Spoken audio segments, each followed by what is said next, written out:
capter l'attention de votre auditoire tout au long de votre discours. Dans cette vidéo, je voudrais vous expliquer comment faire en sorte de captiver votre auditoire tout au long de votre speech. Bien sûr, il peut être aisé de retenir l'attention durant 1 minute ou 2, mais si votre discours fait 45 minutes ou 1 heure, comment faire en sorte que votre public ne fléchisse pas et ne perde pas de l'attention en cours de route? Allez, c'est parti. I have a dream today.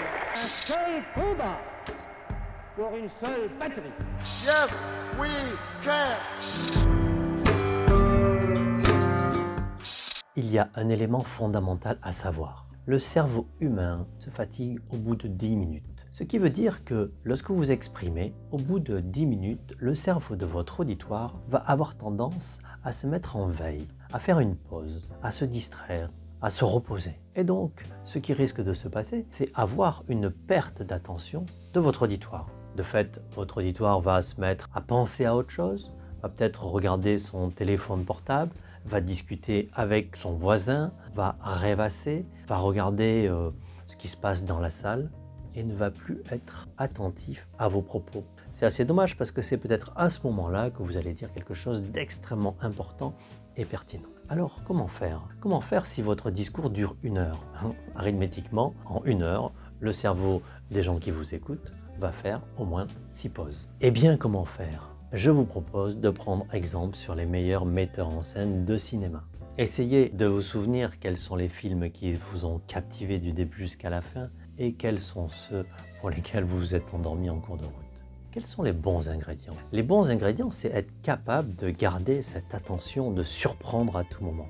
En tant qu'orateur, nous avons la même chose à faire. Comme un bon metteur en scène va alterner régulièrement des scènes de paysage, de discussion, d'amour ou d'action, vous allez devoir faire la même chose. Variez régulièrement votre registre d'expression. Soyez parfois interpellant, interrogez votre auditoire. N'hésitez pas aussi à mettre des touches d'humour. Prenez un ton sérieux, élevez la voix. Au contraire, ralentissez le débit et parlez plus doucement.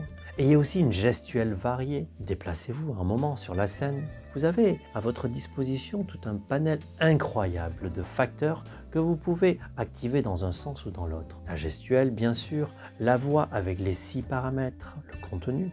Vous pouvez être théorique ou, comme je l'ai dit précédemment, beaucoup plus interpellant, beaucoup plus familier, beaucoup plus amusant aussi. Pour ça, soyez totalement attentif à votre auditoire.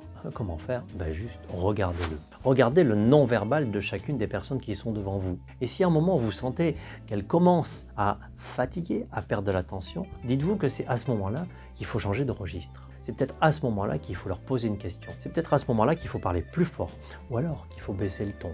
Ou alors qu'il faut faire une blague. Et dans ce cas-là, hop, ce changement de registre va réveiller leur cerveau et ça sera reparti. Un bon narrateur, c'est quelqu'un qui sait garder l'attention de son auditoire chaque seconde, chaque minute. Parce que les informations que vous allez divulguer pendant votre discours sont toutes importantes.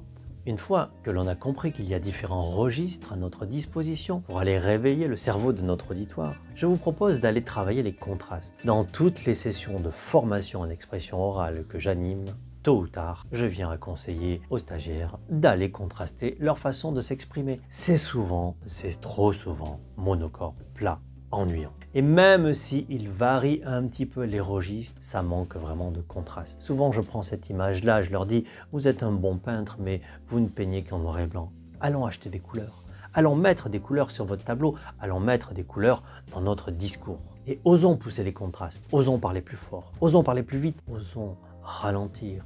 Osons mettre des silences extrêmement longs.